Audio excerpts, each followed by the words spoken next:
The ages of mother and daughter are in the ratio of 7 is to 3. If their age difference is 28 years, then what is the age of mother? Now, the ratio of mother and daughter's ages is given to us as 7 is to 3. So we can assume the mother's age to be 7x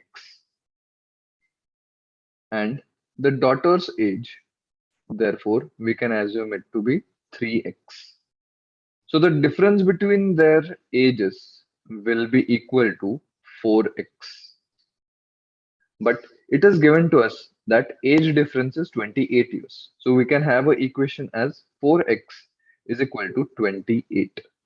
Therefore, x comes out to be 7. Now we want to find out the age of mother. Age of mother we have assumed it to be 7x. So therefore it becomes 7 into 7. So therefore mother's age comes out to be 49. So answer will be option B.